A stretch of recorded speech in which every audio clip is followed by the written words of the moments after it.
Welcome back to the program. Diplomatic maneuvering in the Middle East extended as far as Ukraine this week, with Kyiv's foreign minister calling Turkey the epicenter of world diplomacy. But big carrots were dangled and then removed, as Putin didn't show up to meet Zelensky, instead sending a delegation known for laying out Russia's hardline maximalist position when it launched the full-scale 2022 invasion.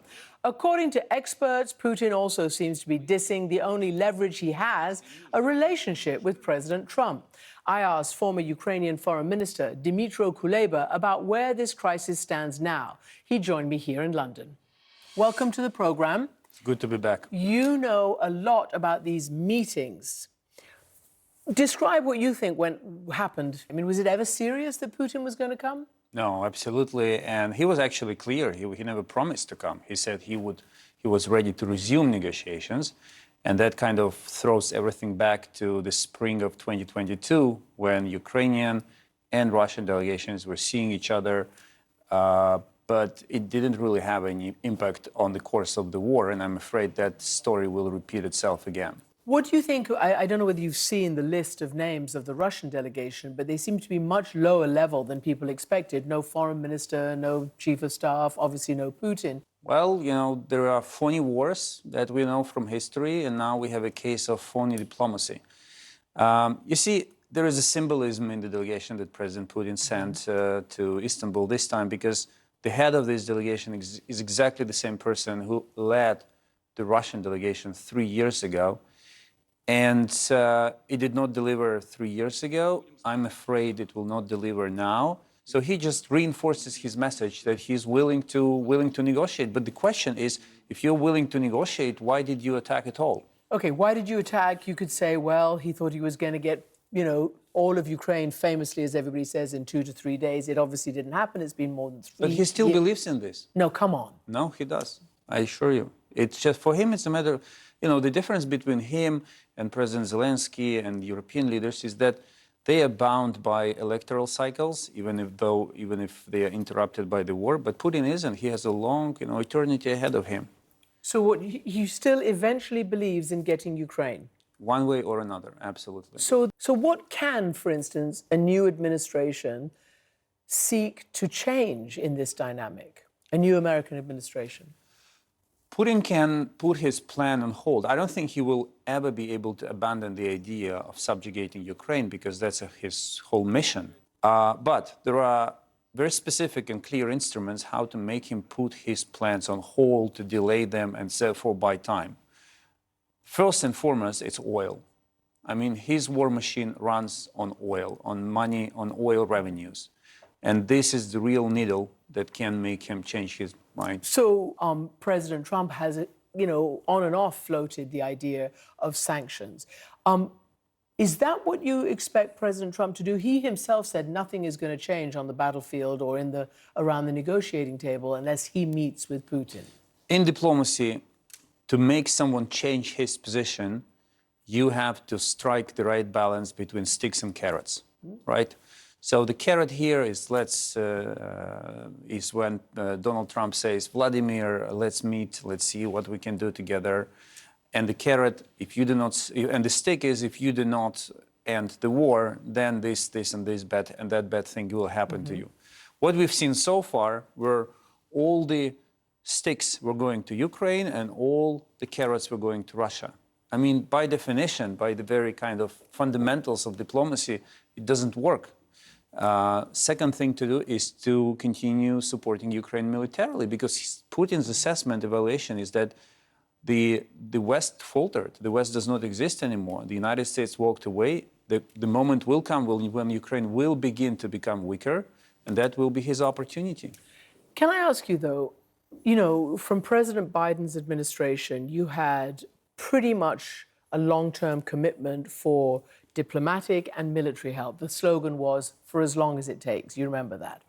There are some, including, Ukrainian allies, who believe that at least President Trump and all those who kind of don't support sending endless weapons to Ukraine in the new administration, that at least they've brought matters to a head and kind of moved the conversation away from endless war towards figuring out how to stop it. Well, the need to change attitude towards the strategy was apparent, was obvious. President Trump brought new dynamics into this conversation, but as I said, in diplomacy, it's about sticks, carrots, and a sense of time.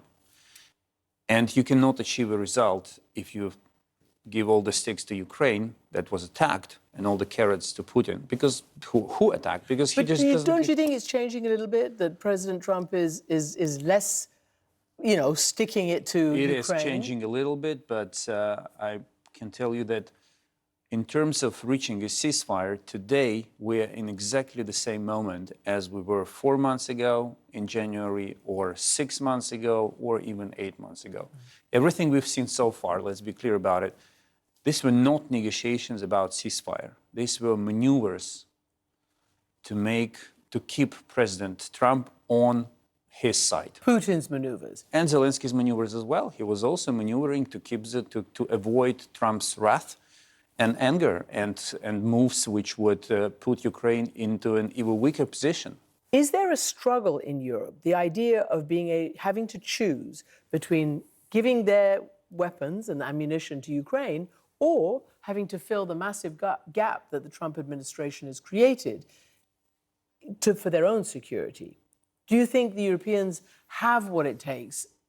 They certainly have the infrastructure, there's the money, and the potential to put all these pieces together and to seriously address the issue of Europe's defense, which Ukraine would also benefit from. The Europeans have to do a very simple math exercise. They have to call Kiev, sit down with them, and do a very simple math. Here is the volume of weapons Ukraine is spending every month. Here is the volume of weapons Europe is currently delivering. And here is the volume of weapons that will have to be delivered to compensate the absence of American deliveries. Because the moment there is a gap between what Ukraine has and what Ukraine needs to fight, this is where you will see the situation changing, the situation on the front line. And then just a short time ago, President Trump announced that he is planning to speak with Russian President Vladimir Putin by phone on Monday. That followed earlier comments by Secretary of State Marco Rubio.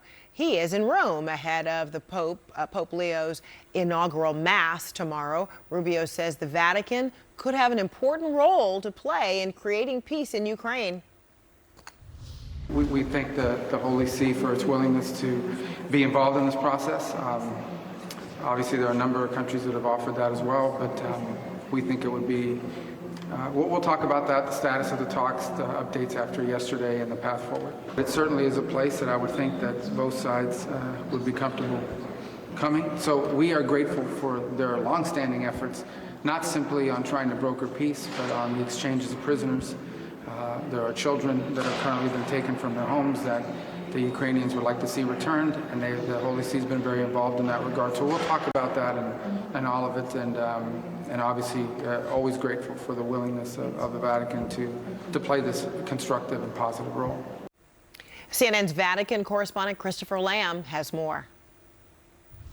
Well, the Vatican has long sought to play the role of peacemaker between Russia and Ukraine, and essentially the offer from Cardinal Pietro Parolin is that the Vatican could be neutral territory for talks to take place. Of course, there was an extraordinary moment just before the funeral of Pope Francis where President Zelensky and President Trump met in St. Peter's Basilica. Amazing images of that meeting, and apparently the talks were constructive. Pope Leo XIV said on Wednesday, while addressing Eastern Catholic Church leaders, that the Holy See is always ready to bring enemies together for talks for peace. And he has also spoken with President Zelensky, who has said he welcomes the Holy See's offer to try and mediate in this war, to try and help bring about a ceasefire. Now, of course, the main challenge for the Vatican has been that it's been hard for the Holy See to engage with Russia, and the Kremlin hasn't been